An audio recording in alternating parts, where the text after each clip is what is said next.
are. What are we doing here anyway? Well, it's one of those 3D movies. Oh. Now put on your glasses, Baxter. You're not fans, you're more than that. You're part, as you said, of family. I get choked up when I hear that. So finally crowds travel from afar and descend upon that land. And they came and came and came.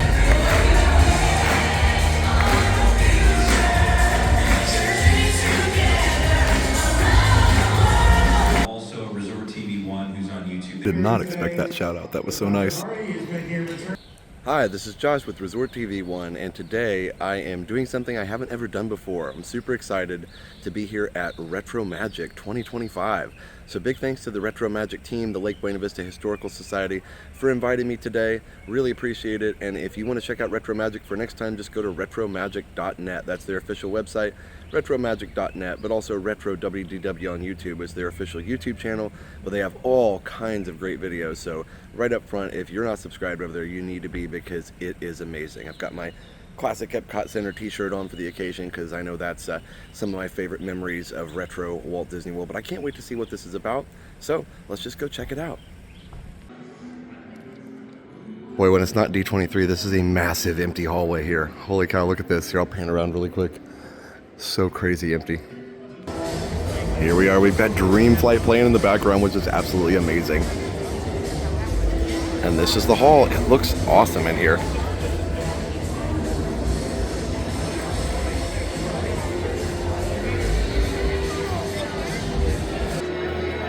It's the greatest hits of retro. Name that song.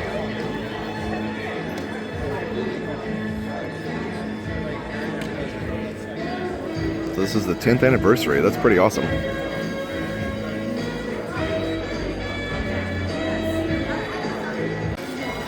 And by the way, while Universe of Energy plays, I also got some cool stuff. Look at this. That's a really nice fanny pack there. 10th anniversary logo there. And some Epcot Center puffy stickers. Oh my goodness. You got Universe of Energy. And of course we've got Buzzy here. And then we've got what looks like Jason from The Living Seas. Ooh, I don't know that one. Wow. It's also cool. Oh, and there's the Construction Viking from the Norway ride. Oh, and this is, I believe, from the original El Rio del Tiempo. I'm trying to think of what these two are. Let me know in the comments. And then I also got this retro WDW cassette tape. Look at the nice price. Do you guys remember that? That is absolutely amazing. And then, see what it's got on it. This is cool. I do still have a tape player. I'm excited to just hear what's on here. That's amazing that we got a cassette tape. I love that so much. And then, of course, we've got our program here that's got all the images from Disney World past. Oh, there's the Tomorrowland robot that's not here anymore. It was just a couple years ago, though. Wow. Oh, there's that robot there from the Penny Arcade. Okay, I don't remember him as well. That's so fun. And by the way, one of the coolest things is that there are actually little tables here to put everything on. I showed it already, but that is a pretty cool thing. I've never been to a conference like that where there's a table, so it makes it much more comfortable. More room. Oh, there's another side to the puffy stickers. Look at that. So many cool things. There's the paper boy, the moon rocket, veggie, fruit. Oh my goodness.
explain the gifts and different things that we did.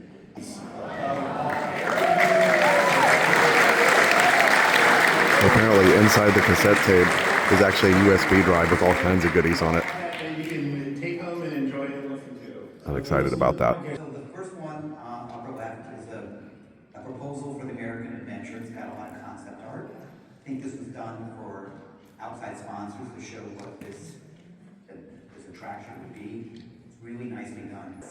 Way Home at the end, choose your own ending. This is for a maglev film that was never produced. This is an archive from David Jones, who produced all the films. And there's a folder for each of the Ways Home and a lot of other things. But this folder has very nicely handwritten note paper about what this maglev ending would look like. And there's a lot of art and sketch work imagining what that film would go. Obviously, it was never made. It's really elaborate. It shows a very thoughtful construction of what people could do and how it could move around. People move from like Buena Vista to the airport to Disney World, and it's interesting to see an item that never happened. And you can see that the Penny Arcade had a very unusual layout. So you'd enter from Main Street, but it wrapped all the way around the backside to what was called the Coke Corner back then, or the Corner Refreshments, which is now Casey's. So that's kind of, well, we'll see when we get there. So in 1971, we have a pretty good idea of what was there. So you would find things like this grandmother's prophecy machine, which was a fortune teller. So there's still one of these at Disneyland named Esmeralda. Unfortunately, we lost this one here. So you put in a dime, and you would get a card telling you, what your fortune was going to be. And at the end, it always encouraged you to put another dime to find out more.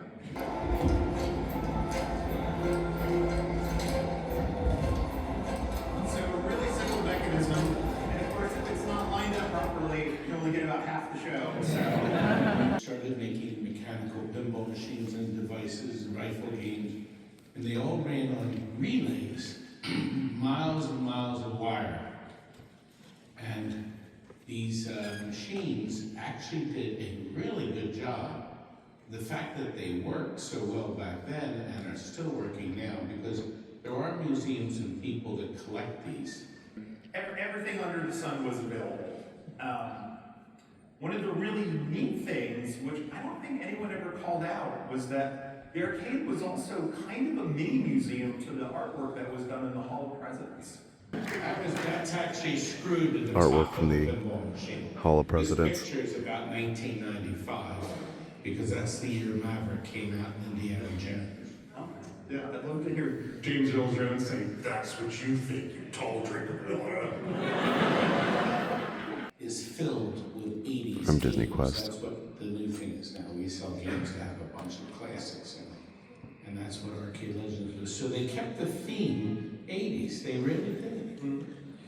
There are some places, though, where you can still find bits and pieces of these arcade trailers today. In the train station on Main Street, there are some Uniscopes. I don't believe that these ones came from the Penny Arcade, because they had a lot of stuff in storage and warehouse. So I believe these particular Uniscopes, I think, were pulled out. But they did have the football game that was there, and this other Uniscope. Over at the boardwalk, they have a couple of items, a Uniscope and an electric.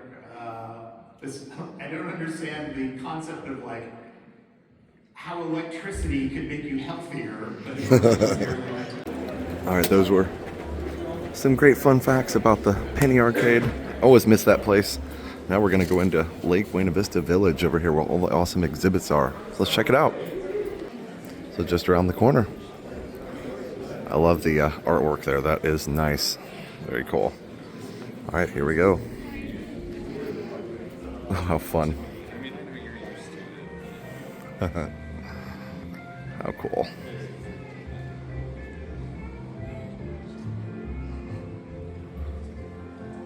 So this is nice. Hello. Good Michael Jackson here. How fun is that? Wow. Alien Encounter shirt. Oh, look at all these old videos. Making of Animal Kingdom. I think I remember that video. Walt Disney World for Big Kids. I actually have that one. Epcot Center. I have that on digital file, but not the... I might have the original actually too. I got a lot of stuff I need to go through. Old Marketplace map there. How fun.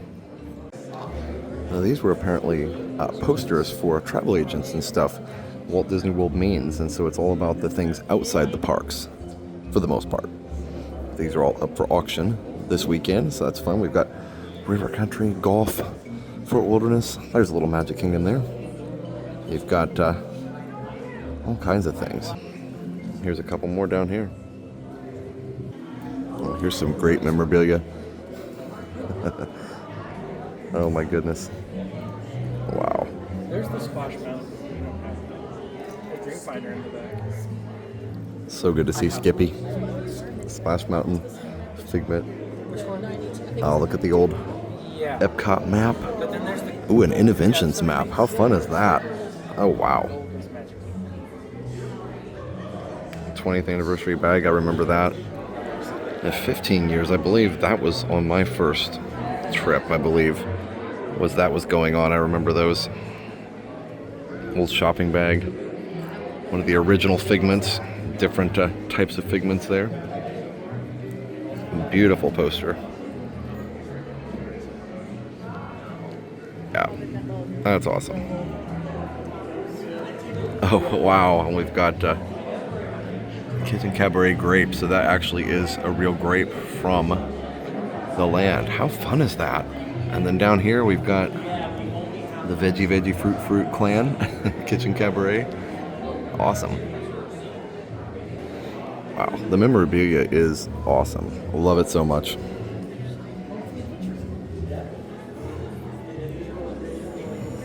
There's Epcot Center license plate. Lots of Epcot stuff here. Figment and Dreamfinder and all the postcards. We used to have those. I remember we had all those at some point.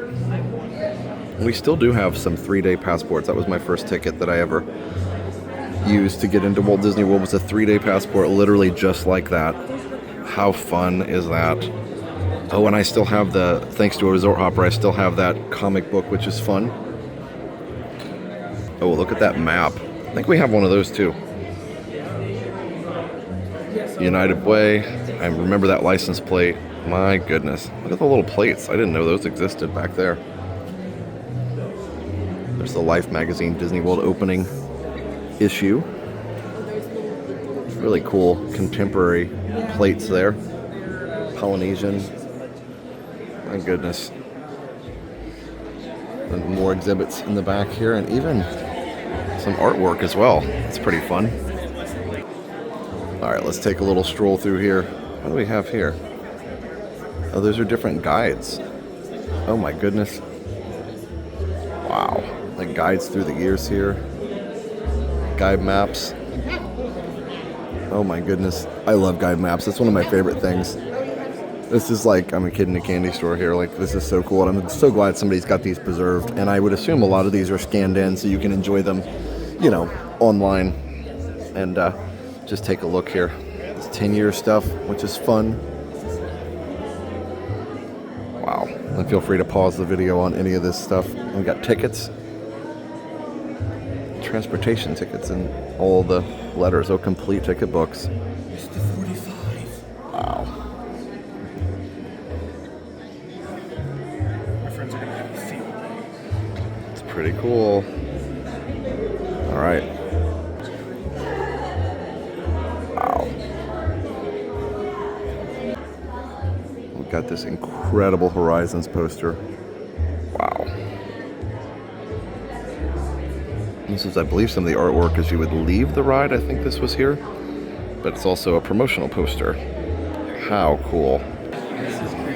Got some great 20,000 Leagues Under the Sea posters, as well as Grand Prix Raceway. When I was a kid, I used to say Grand Prix Raceway, I think. I think that's how that worked. Here's a couple other of these posters. That's not the complete set, but really, really cool. And the 25th anniversary. How fun is that? Over here you've got Eastern Airline Magic of Walt Disney World. How fun. This is a neat map. It says Walt Disney World Wall Map Recreation by Chad at wdbmap.com. And what's interesting is some of this stuff actually never existed and doesn't exist. You've got this resort, I believe maybe that's one of the Arabic resorts, and then you've got this, which actually looks kind of Arabic as well. Oh wait, maybe this is Italian. This might be like Italian Venetian kind of thing. It's kind of hard to tell. Oh wow, and then on Discovery Island, it looks like a pirate ship fort. See, they need to do that. Pirate ship fort. This needs to happen. Over here's like the old Western Village, which is more like Fort Wilderness. Polynesian, of course, is there. And then I'm not sure what this one was. But yeah, that's where the Grand Floridian is now. I can't remember, some Asian maybe thing or something that they were going to build there instead of Grand Floridian. So how cool, all the different plans for things that either are or never were. And one of the amazing railroad posters here. Oh my goodness, is that one of the original signs? That is cool. Wow. Swan boats are not operating today. They're not operating today either. Neither are the canoes or 20,000 Leagues. You have to go to Disneyland for that. Preview center sign, which is fun. They had that actually in the village. I believe the AAU is there now. There's some different tickets here and a Disney dollar. The very first form of Disney dollar. Wow, a lot bigger than a standard dollar bill size. And actually, eventually, they were standard dollar bill size. And then here we have, oh wow, all these World Series Plus. This was a playground architectural model. I kind of remember that. We actually did go and play in those at some point when we were kids. So see, like I didn't remember it until I saw it. Isn't it funny how your memory like jogs with things? You know, it's like, oh, I had that information in there, but I didn't know I had it. Look at the monorail group there, the monorail brochure or something. But yeah, this is a cool model. Living Seas, how fun. Oh, that patch is cool, Seabase Alpha. There's a construction progress aerial photo here as April 22nd, 1971. A lot of the buildings are in place here, but still quite a bit of work to do. You can see there that waterways weren't finished or anything like that, but it's so incredible to see. Okay, Tomorrowland's definitely not quite where you want it to be. Now that, way off in the distance, that's where the monorail barn is, of course, now, even still. So that was already finished, but, you know, of course, now you wouldn't be able to see it for trees and buildings in the way. Lake Buena Vista Village News, the Walt Disney World shopping village at the time. That's fun. I do kind of miss the village. And, of course, it turned into Marketplace and things like that. So, yeah, Disney Village Marketplace, I believe is what it was. And then 75 News, of course, you had the People Mover opened, plus Space Mountain, the expansion of Tomorrowland. That's so cool. RCA. I have that monorail system poster signed by Bob Gurr, so that's pretty fun. Yeah, I'm walking through here and realizing I do actually have some cool stuff. So, awesome, neat stuff. Look at the Discovery Island display. That is incredible. I don't remember very much about it. I need to pull out the footage that we have from our trip there. That was amazing. It was a neat place, I remember. I remember just really, you know, even as a kid, like, even though it didn't have rides and stuff, I was really interested in it. All right, so we got opening day passports from Epcot Center. An annual passport certificate. I remember these, like 5 days and all the things. Like, yeah, we had these. We started with 3, and I think we went to 4. And yeah, there's all these are very cool. Living Seas. There's Mickey in a diving mask. Some beautiful artwork. Living Seas. The sunrise there or sunset, whatever the mural, and then the map of the world. How fun. Here we have Jim Mulligan artwork. Oh my gosh, look at the Hitchhiking Ghost there, and then Dreamfinder. Wow, how fun. Robin Hood. So much cool artwork. Figment and Dreamfinder. Wow, that's fun. I kind of glossed over this earlier, but the Muppet Vision 3D jacket is amazing. I want to go back over through here and look at these a little bit. We've got Project Team Muppet Vision or Muppet Labs or something. Wed Enterprises. Alien Encounter team member. Like, I do think it's cool. They do give a lot of the cast members some really neat stuff. Okay, that is Muppet Vision. I see the logo on the back. And this is Disney Docs. DisneyDocs.net, I think. So cool. Just like we saw in the presentation, the 20,000 Leagues Under the Sea manual, monorail system manual. This is the opening of Disney, I believe, Disney World ticket package. Really nice. How fun. Monorail system, kind of like an outline of how things are going to be done. That's project planning. They had to have neat handwriting, you know, before all the advent of computers. All right, we're back in the hall for panels. And I will give you kind of just some snippets of the panels, and you can watch the rest of them on retrowdw YouTube channel. They're going to post in full, so definitely go and check that out, retrowdw on YouTube. But we'll show a little bit, some snippets.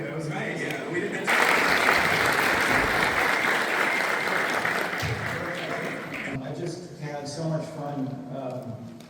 I mean, it's when I tell people, when they say, that must have been the most wonderful job in the world, and I say, well, it's like any other place. It's human beings.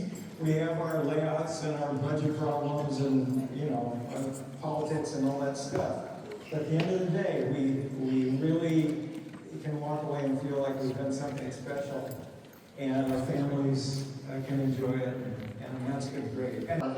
And I really learned a tremendous amount. And one great thing about Imagineering was there's this flexibility to let people kind of spread their wings. I think that's a tradition, and I think Tony can speak to that, but I think Claude, you know, Claude Coates certainly did that. And he allowed me to design a lot of things as we did the work. I got to design parts of the load building as I was building the model. A lot of times, it's very iterative. We would get blueprints, and I discovered they're not gospel. That we can change things. You know, the design changes as it goes along until it's in concrete. And we even changed it when it's in concrete. I got to go through all stages. I ended up in the field here, you know, working on installing these things, and that's quite a process. So anyway, you see the different ones: World of Motion, American Adventure, and then each one of us had one pavilion to supervise the installation of all the effects that all the designers had done. On that torch. Some of the things we did that were fun was the light effects for the torch. I actually handmade those. We made the imitation stained glass, which was plex with resin on it, textured, and then colored lights, beautiful, these interesting, unique projectors on the inside. I worked on that. One of the guys had come up with a great cigar and, you know, glow and smoke, and I was helping install that. And fiber optic stars was fun. That's on the field behind all the statues on the side. And one of the guys came up with a great idea about how to install them, because we had art director. We got a pellet gun and with the darts. And I would go out in the middle of the theater and go, I want a star right about there. And we're all going, whoa, this is cool. And he said, do you want to take a shot at it? And I said, sure. And I, you know, I have several of it. So we all drew up a bunch of us drew pictures. I think I drew them in my garage at night, like in a little studio. And the original sketches are there behind me on the wall. Just different versions. Some look like robot arms. And I gave them to him. About a week or two later, he came over and found me in the model shop and said, they want to build your robot. So much for coming. This is the great.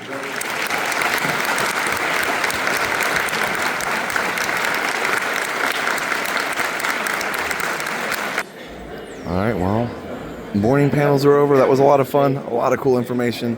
Definitely check out the whole entire panel on retrowdw YouTube when they put it up, because that was super, super cool. Very, very neat stories and everything. So now it's lunchtime.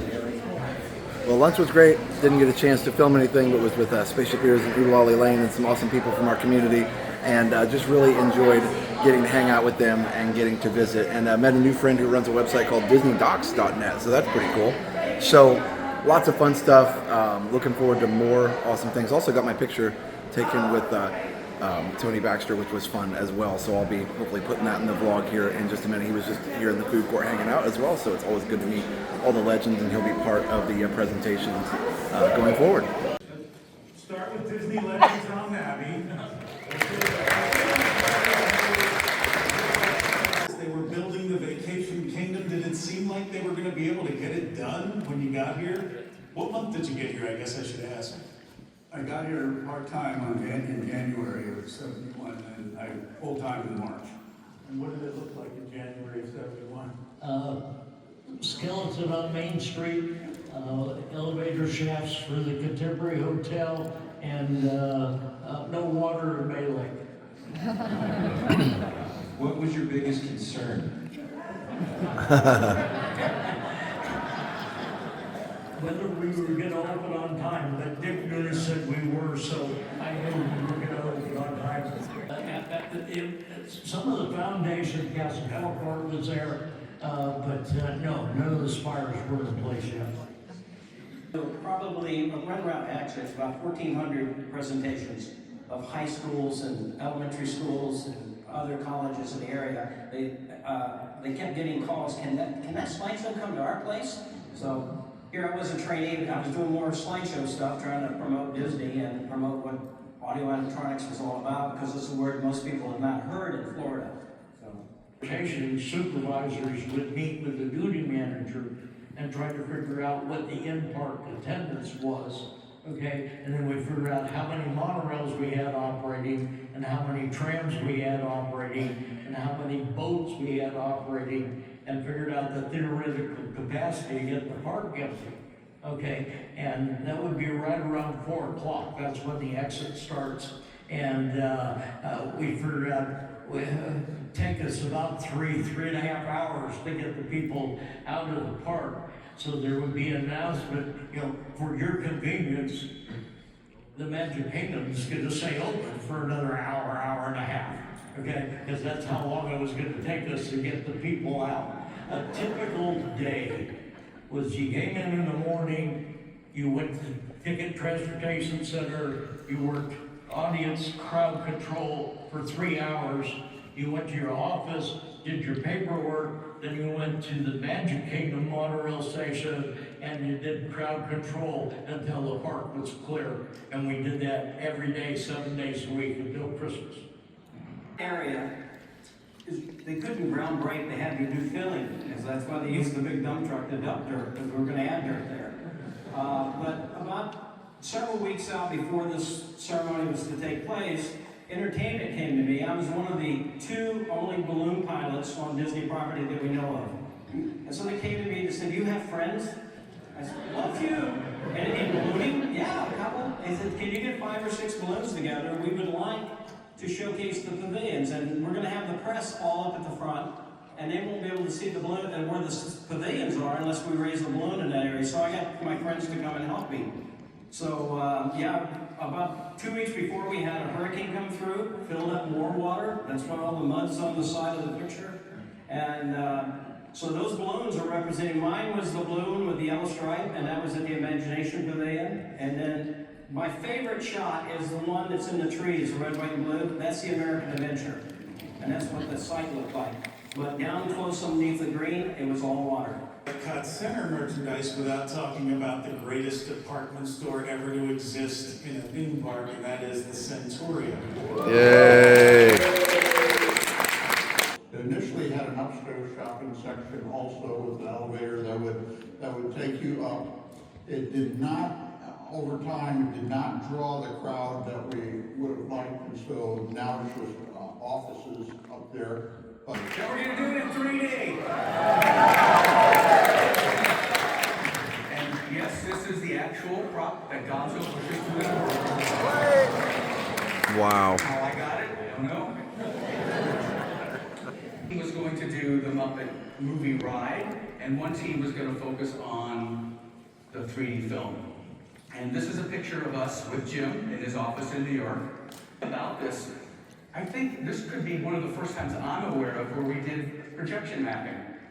The entire theater inside, those big walls on the sides, they were all projection mapped. Now this was years before we had video projectors, so these were actually giant slide projectors. We had an artist named Marie Miller who hand-painted glass slides of all the ornamentation. They're all hand-painted, each one of them. They all had to register and line up as Stavner and Waldorf. And this is them performing against the film that we're going to now give this information to our animators who are going to animate the animated figures, okay? Hey, Waldorf, what are we doing here anyway? Well, it's one of those 3D movies. Ah. Yeah, put on your glasses, Stavner. There. Hey, look, Waldorf! There's Henry Kissinger! That's not Henry Kissinger. The sign lady! Waldorf,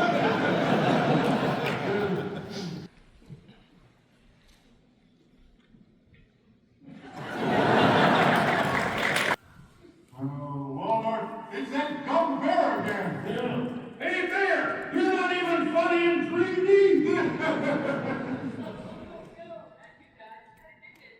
We entered a contest! Yeah, we lost! Now this act's all washed up! Yeah. Hey, bear, throw in the towel! Okay. What'd you think? Do we have time to go to the bathroom before the next show? We can't, you old fool. We're bolted to the seats.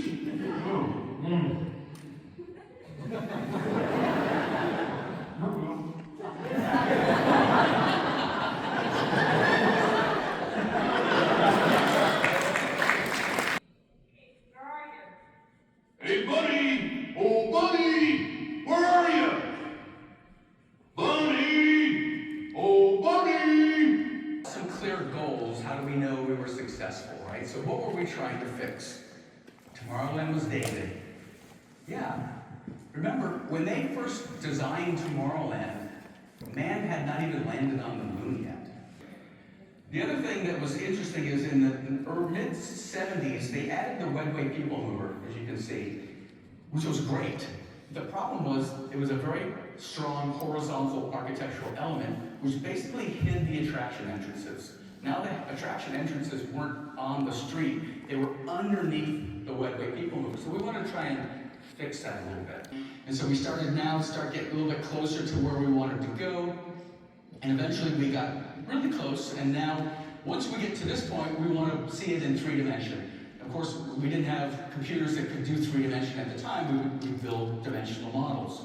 So here is the dimensional model we created for Tomorrowland. It's obviously starting with the archway. So let me get back to the story of what the land is. We decided that we were going to create something from the 1930s, but we wanted to create the city of Tomorrowland.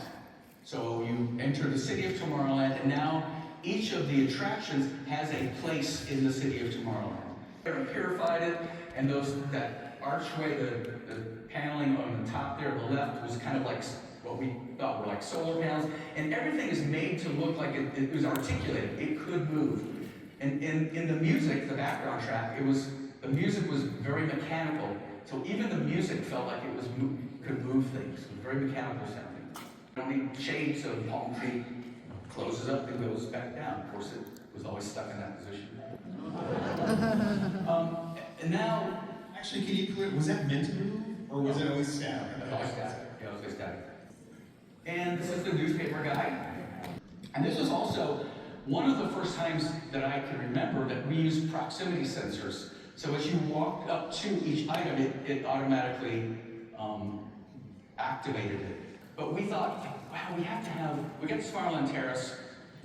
We've done new menu boards, maybe some color changes, whatever, but we needed to do something more. There was this extra figure, and I don't remember where it came from. We had a figure, and it was at the time that the Jim Henson dinosaur show was on television. So we said, let's make it look like the same coloring, so it's the same coloring as the dinosaur in the TV show, but let's make him a lounge singer, right? And we we talked the project managers into giving us a little bit of money, and we were able to build the organ and be able to program it. And a lot of this happened because people worked on it on their own. The new animation, where we wanted to do some squashing and stretching, and so we did some testing. You'll see some testing, and then also we wanted to bring more expression to the eyes, and so you'll see a little test on that, and that will bring us right on time. Okay, here we go. You'll hear Kevin Rafferty's voice.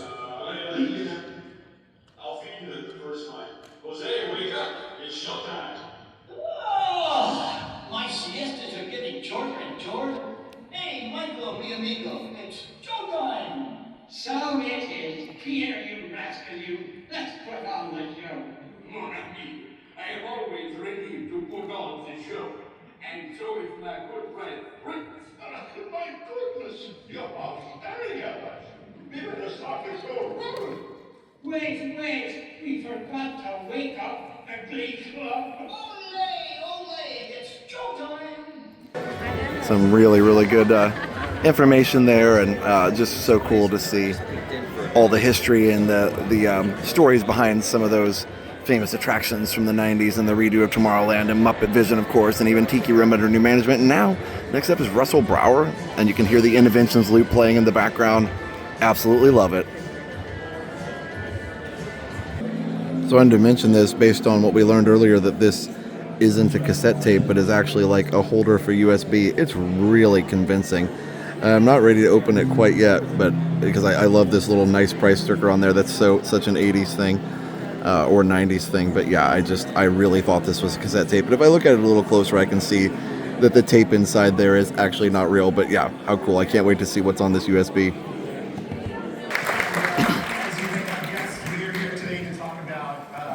Music, and specifically Russell's incredible career with the company. And the first thing I want to say, it's good. Yeah, one of my favorite people, I think, in the entire world. Not just from the work that he's done, but also he is an immense Disney fan.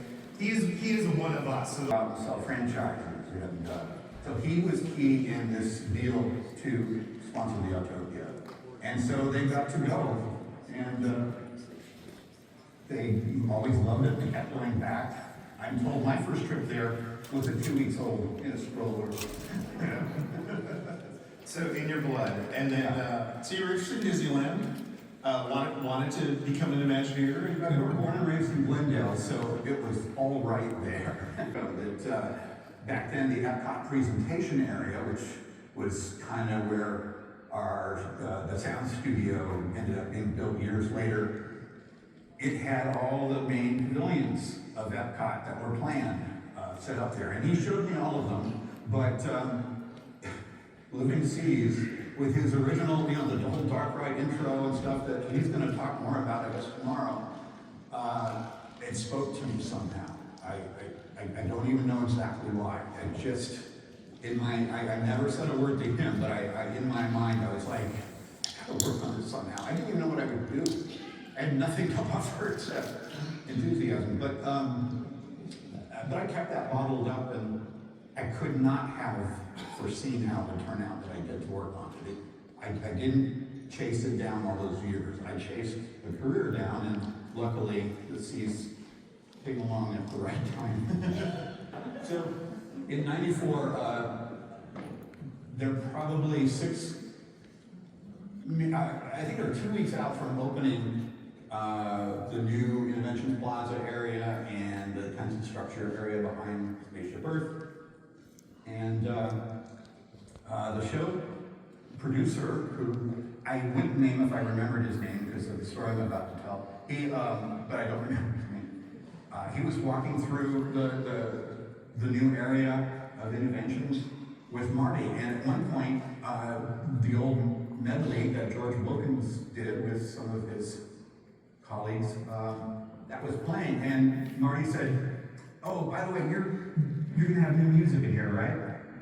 And the show designer said, "You bet, Marty." So I got the call. So when I got this call, I was excited and terrified because that original main entrance medley is just about one of the best things that ever came out of that music department. And close to Kill the Heels with Horizons, maybe. And I just, it meant a lot to me. We're celebrating Tapestry of Nations, and we get to represent the original cast. So let's welcome William, Lillian, and Amy to the stage. You've seen Tapestry in person. Who's the people out there? Look at that. Awesome. Thank you. Hi, everybody. And they actually told us what Elah means. And it means be grateful. And that's what we were singing every night on Parade Route was be grateful. That is what that language meant, which was, of course, we all started Perfect crying. for what we were doing, Yeah, because then yeah. it formed a family. Okay, here we go. Okay, here we go. Please want to stand up, we'll come together in the center.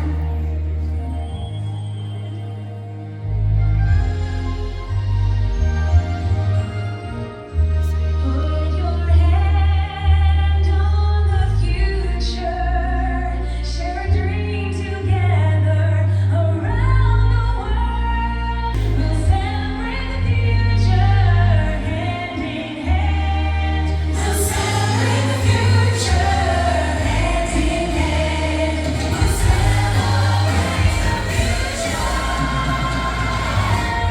hand in hand. I'd like to welcome some more of our original Tapestry Legends cast. Come on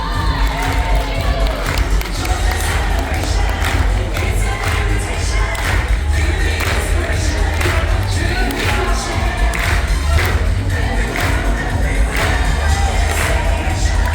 It's an invitation. Feel the inspiration. A dream we all share. From the very start of it, you can be a part of it. At the very heart of it, we'll celebrate the future hand in hand. We'll celebrate the future. Celebrate the future hand in hand. Wow. Celebrate the future hand in hand. Wow. Celebrate the future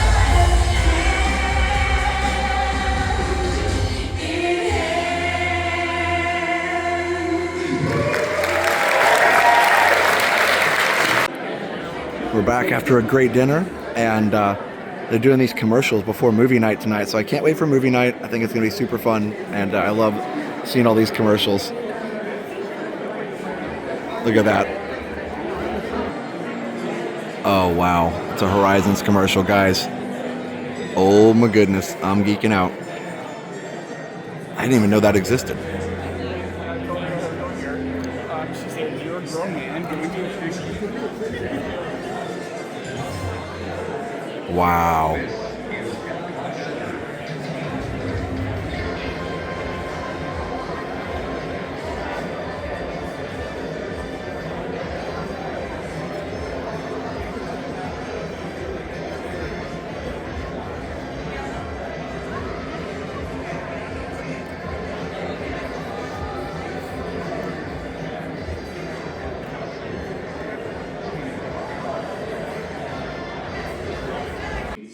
So this is the wave machine at the Polynesian actually working.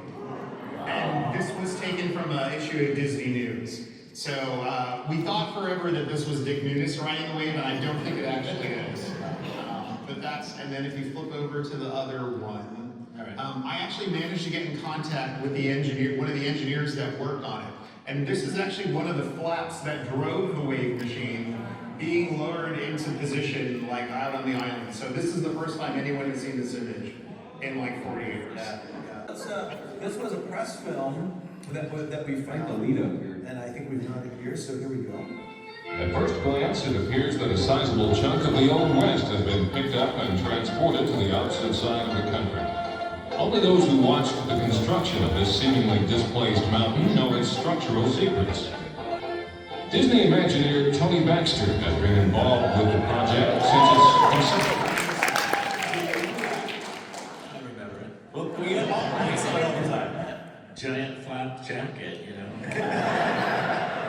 The patch on it, yeah. You're gonna teach us here about cutting mountains into layers, if I remember. Conceptual stages in the early 70s. He built the model from which Big Thunder's components took shape. The model is elaborately chopped up, almost like cheese would be sliced, and there are thin slices which are taken off onto drawings. The drawings are brought down here to Florida, and they're put into, and this is the first time it's been tried out, a very elaborate computer system that reads those drawings and actually bends the metal that you see here on into forms that are taking shape behind us. At the same time, it creates a very believable rock structure. Do you remember that?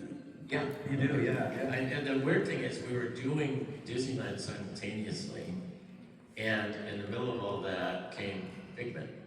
So they had me come down here with Skip Lang, Skip took over the Florida one because I was finishing California, and then the Kodak company came to Imagineering, and we had all three of those things going. But you know, the best times is when you're so busy. Is believing when it comes to Big Thunder Mountain, but there's more than meets the eye. There's a lot of steel in them bar hills. Steel girders as the main supports for the mountain's superstructure, and steel rods called rebar, which were shaped from computer readouts to conform to the model's guidelines. I know that Chris put together the steel model package at 1 inch to the foot. So I'll just mute that so we can talk through it. And they're creeping out right through the window. Old Ford commercial. Hungry animals. Years till opening. They're showing footage of Disney World 10 months before opening. And Tony Baxter just said if it was like this, it'd be 10 years till opening. Sorry, I missed it. Look at that. This is a gem of a film that we would. Now, I'm going to the wing window. Okay, I'm going to pause it right here. There's Bay Lake. Is he here? Hey, Tom. Look at that. What is the orange? Do you know what this is? The orange on the monorail line? Going back where they were putting the pylons in. Oh, okay. The pylons went down that way and came around in front of the Magic Kingdom. So again, there's Magic Kingdom. The castle's taking shape too. You can see Small World building back there. Rivers of America are empty there. And we still haven't done anything under that tunnel that you drive up to the Contemporary. It's still raw concrete. You're about to approach the most amazing thing in the world, and it's just a concrete tunnel. It should be a tile mosaic. It's amazing. He can tell you all about these islands. Showing an island in front of Magic Kingdom. People are just exploring it. They are. And the brown pants help. The pants And waits until finally crowds travel from afar and descend upon that land. And they came and came and came. Yeah, by the way, there were never long lines at Epcot, right? A deluge of such magnitude that the world's greatest minds flowing together for years would only just begin to approach its lasting impressions. For when it was finally silenced, imaginations were inspired. Oh, that hurts. And dreams had been born. Try to imagine, just for a moment, a place of inspiration and imagination, a place of adventure, awareness, and discovery, a place that foresees a future of progress, hope, and human achievement. Try to imagine. The Magic Kingdom. Here, dreams of all the world come together and come to life.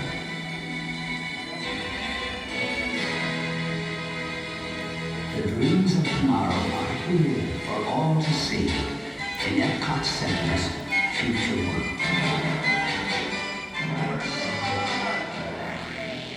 To discover them, the past must be explored. Tomorrow must be touched. And that part of us which dreams must be taken to places it has never been.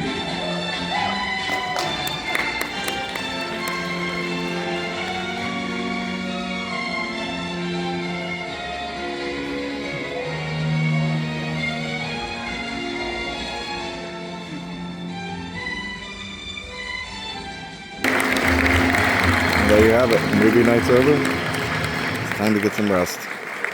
We will see you guys in the morning. Well, good morning. We're back for day 2. I'm excited. There's a little Mickey waffle breakfast going on that we're going to do. And here's some awesome panels. We're going to hear from Tony Baxter at Ask Me Anything, which is going to be fun. And lots more stuff to come. So let's go in for day 2. Nice little buffet here. So we're going to get some breakfast. Exploding to the point where the Urban Land Institute is like, we need to do a study on these because we don't know if people actually like to live in these or not. And it was interesting that this was a big West Coast phenomenon, but on the East Coast, only about 1 in 5 people said that they wanted to live in a townhome because it was such a new concept. I love this construction shot. You know, the funny thing is that Earl Kaltenbach was the one who came up with the idea of doing the double cinder block between the homes so that you would get as little noise as possible. What the costs are to basically lease one of these townhomes for a couple of years, and how it could be your second home, right? So kind of DVC, like average folks, if you have money. Early Disney shopping village. Yeah, my favorite is the old promotional verbiage talking about like riding a horse to the village.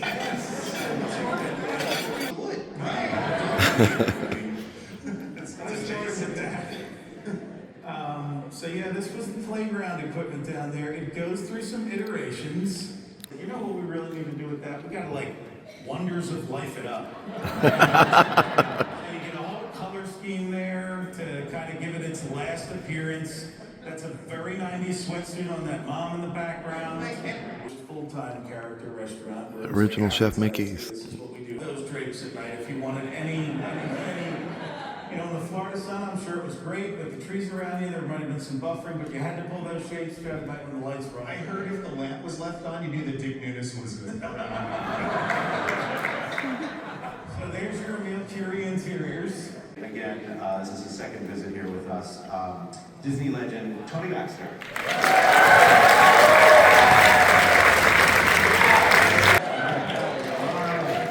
Yeah, you know, I love these guys. I think this is the greatest, I don't even want to call it fan event because you're not fans, you're more than that. You're part, as you said, a family.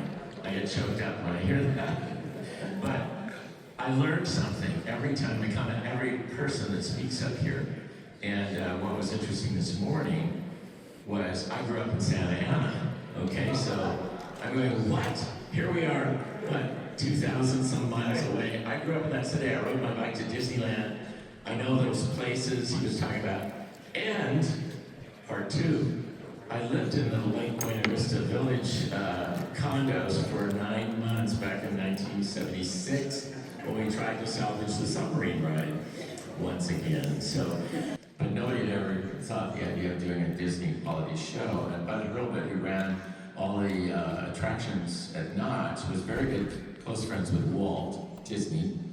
And Walt would go over there every month to look at the progress on Calico Mountain, which opened in 1960. And it caused Walt to revise his Rainbow Caverns into Nature's Wonderland because he was so impressed with Calico Mountain. And Bud, I later learned a lot. I met Bud and learned a lot about it. And that was the first cue on the Calico Mountain that the guests were actually enjoying themselves. And Walt Disney told Bud, he said, you know, you've got 500 people waiting in line for this, and they don't even know they're waiting. They're having a good time. Let's all take a journey into imagination, where inspiration goes far beyond our world of space and time. Get on board, we're gonna find some brand new creations, new sensations you can feel without a reason or a rhyme. Imagination is the magic key that can turn your dreams into reality. Imagination fills your fantasies while you soar above impossibilities. It has no limitation, needs no explanation.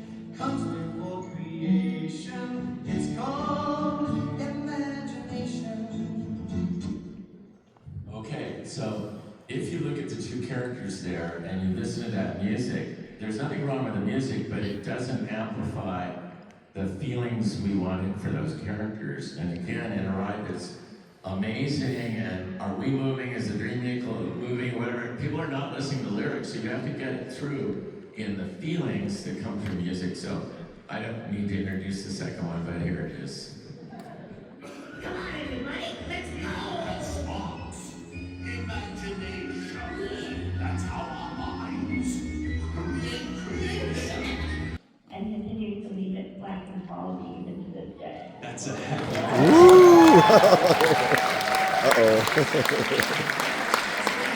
Oh man.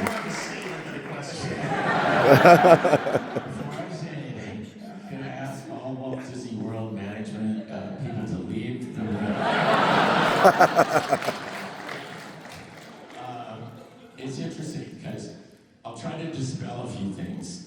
I was alerted to the changes by the Kodak representative Bob Gibbons, who were still very good friends. And he said, I don't know how to get through these people. They don't understand anything about what made this ride right. And I will tell you that Bob was my best partner on this thing in terms of the philosophy of it. Kodak at that time was America's storyteller, and they wanted imagination to show that all of us could be imaginative. It's not something that the current version sort of says, you don't have any, and we're going to show you a skunk, and we're going to show you a train. Now you're imagining, I don't understand what's going on in there, but... Facts. And I said, rewrite it, and I'm going to send your letter on to management, because I'm not working on it, but I will send it to management, so write it knowing that it's going there. And I got a call from Bob the next week saying, I've been taken off the project. And he was told that when it opened, he would be able to comment on it. And he said, I didn't know what I was going to say. And it turned out the ride that he went through was with the people that he needed to say it to in the same car. So when they stepped out, he said, I just looked at them and I went, and 2 days later I said, you're redoing it and we're not paying a cent to have it done. You know, so unfortunately Kodak was kind of the end of a dynasty when digital, they didn't step on board. What I can't understand now is that this has been in there longer than the good ride. Yep. And, you know, we're in danger of building children that don't know what Figment was. And I want you to go to the next slide, because one person who may be in the room, Jason, are you there?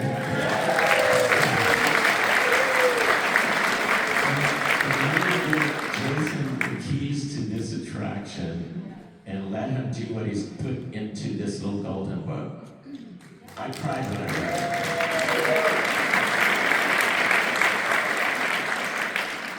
That's everything we wanted it to be. Well, hopefully we'll see some changes in the future. So it still lives, and there are people here in the company that still believe in that original thought. And for every Figment, you need a dream finder. And it doesn't work with Eric Idle, I'm sorry. You can't have a Laurel and a Laurel, or a Jerry Lewis and Jerry Lewis, or a Abbott or Costello and Costello. You gotta have the partnerships, and that's what makes it work. And I don't understand why. I can't tell you why, but it was very disheartening.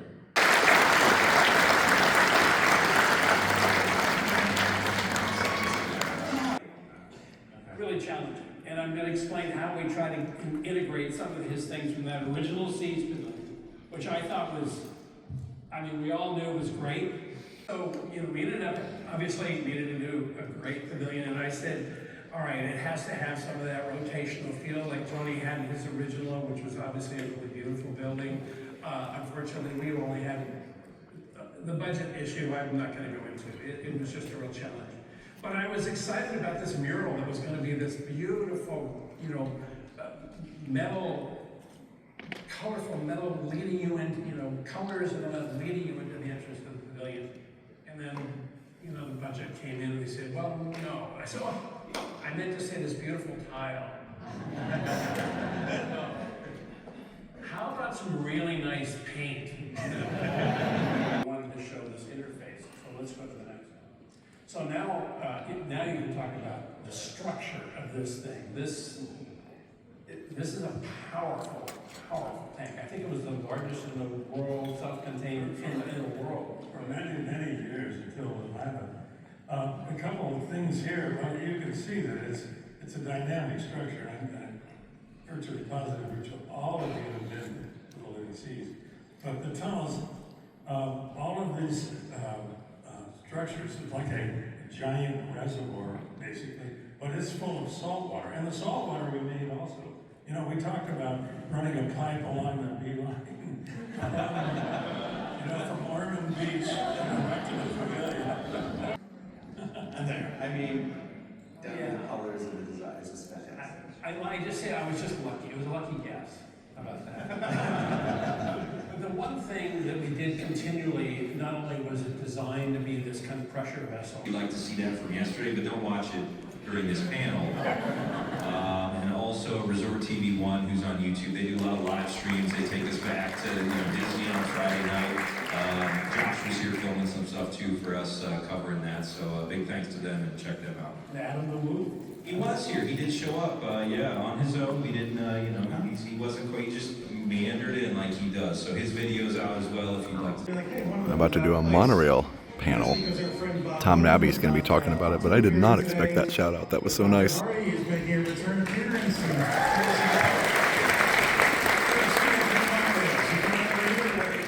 We got a seat here for you, Tom. The slide where you see the monorail beams, all the monorail beams that have the arch on the bottom of them were transported here from Tacoma, Washington by rail. We have some pictures of that. Two of the beams, the two beams on the north end of the Contemporary Hotel, fell off the drain in the middle of winter, okay, and it snowed. And they couldn't find them, so they had to pass two more beams. So we didn't have a closed loop because those beams were lost. So we couldn't get out on the system for quite a while. Actually, it was about a month out from opening that we were able to do an entire tour. Well, $17 an hour today, we're going to pay a target. Actually, these guys made more money than I did if they worked any overtime. There's the roundhouse, yeah? Yeah, this is a square roundhouse. Parked all the trains underneath, and then they expanded it out to 10 monorails. But you're not the only one on the stage who walked the beam, are you? Oh, no. There's at least one other on the stage that walked the beam by popular demand. So what's that story, Tim?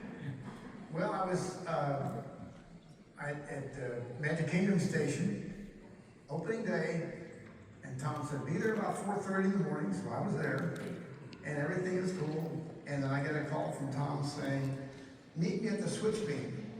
And my initial reaction was 10-9, what?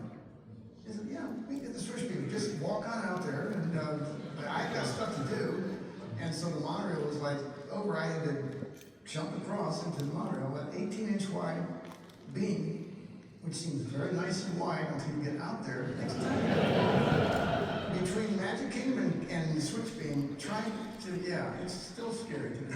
Well, I had things to do, so I needed to get back up to the office. Well, Tom did the resorts, right? You went to Polynesian, to... He's asking if you walk from resort to resort on the beam.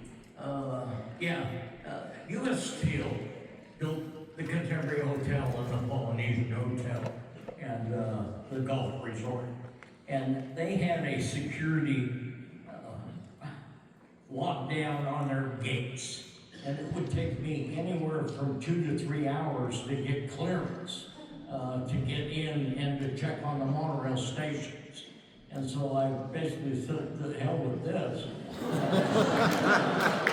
as long as there wasn't storms and heavy wind in the area, I would walk up from the TTD station up into the Contemporary, okay, check out the station, then came back down and walk into the Polynesian station and check that station out, and then go do what else I needed to do for the day.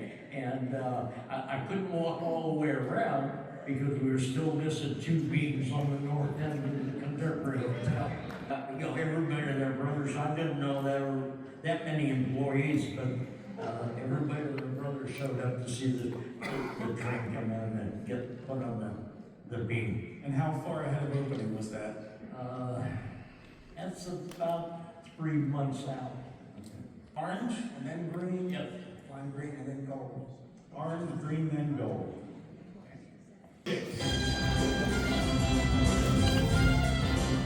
Here's something you don't see as you enter your average hotel.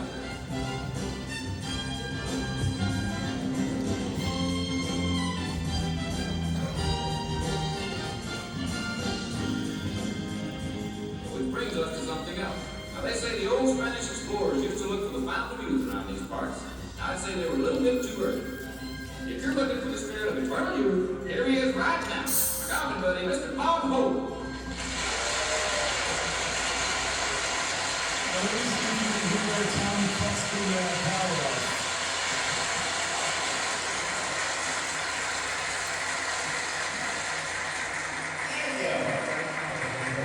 Thank you. How do you do? How do you, ladies and gentlemen? This is Bob, ex-Mouseketeer Hope. Boy, they don't build mice the way they used to, do they? Thank you, girls. I needed an opening graphic, so I thought that was as good as any. Hey, 12-year-old Tommy Morris. Yes. October 1st, 1971. Here for one day. Well, maybe we should go on to the earlier one. So because we all know what that is. And we've heard that this was probably the inspiration, and it probably was one of the main ones. This is in a book, I forgot the name of the book, Victorian Decorations of the 19th century, something like that. I went to Sleepy Hollow last year, and because my niece lives up there, and we discovered a home between Yonkers and Sleepy Hollow, and there's a big mansion there. I think it's on the next one. That was also probably, an inspiration for the Haunted Mansion. Dutch Gothic revival, I guess you could call it, and that's the style that the Haunted Mansion is. But originally, it wasn't going to be that. Herb Ryman had a kind of an interesting idea, and Herb is arguably the most talented, along with Harper Goff, designers that ever walked through Walt Disney Imagineering, but they weren't always right. And for some reason, Herb had this idea of it being, like Disneyland's not appearing haunted.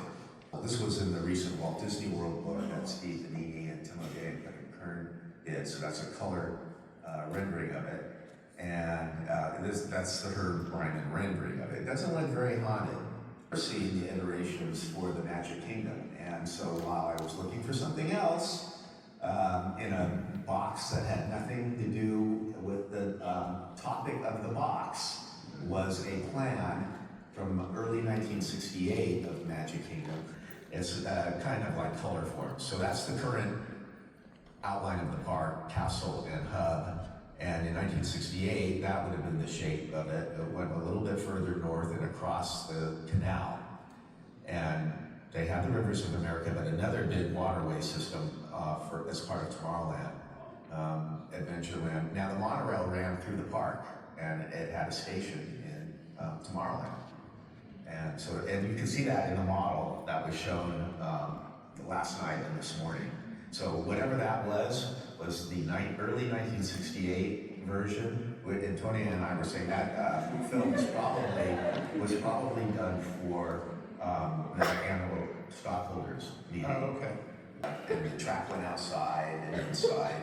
And now for the first time you are going to see, they did some different versions of this model. So this is late 1967, early 1968.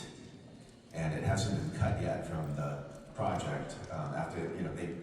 There was a money issue. There was also can we really do this issue? Wow, so much great information, so many awesome panels, just so much stuff that I never knew before. So I know this video is long, but I hope if you're a Disney history buff like me, I hope you've enjoyed it and learned something and maybe taken something out of it so that you can just be an even bigger fan of what's here. So it's pretty cool to see and just hear all the stories. So wow, we've got one more session where the Imagineers will kind of do and talk about some of the stuff they haven't covered yet, but yeah, this has been really awesome. So this is that unmade fourth Horizons ending movie about a maglev sequence, which is really cool. what a cool thing. This is Disney Docks again. Wow. I'm just was talking to Ted here, the owner of that website, and there's just so much cool stuff. I showed it earlier in the video, but a little bit closer look at some of it, and just incredible to see all these amazing things. But yeah, the fact that Horizons almost had a 4th ending, that's amazing. That was really cool to go through the gallery again. Lake Buena Vista Village in there. Yeah, so way before Seas was a thing called Discovery Day. Has anyone heard about that? One of the things that you're going to have in that is you're going to be able to dine underwater.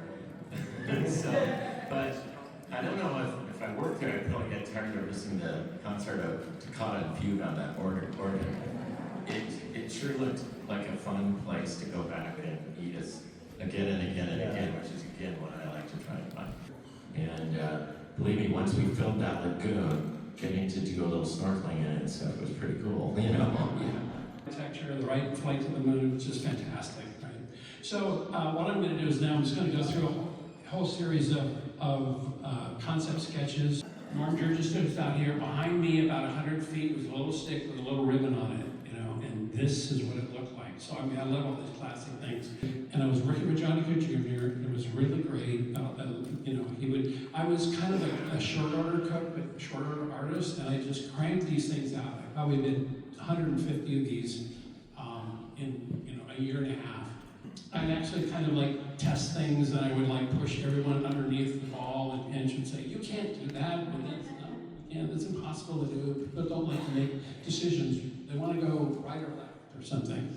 And about 3 weeks later, I saw sketches of what we're going through the building. So, you never know how you impact things. Learning how to paint loosely, I learned from Herbrand. He was just a master of it. The difference happens to be when I would paint all the way down my sleeve. Herbie would paint in a black velvet jacket, you know. It was extraordinary. Well, everybody taking a bow that organized it. They did such a great job. It's got one more thing. Yeah. Thanks for coming. When we're going to see you at the end of the credits.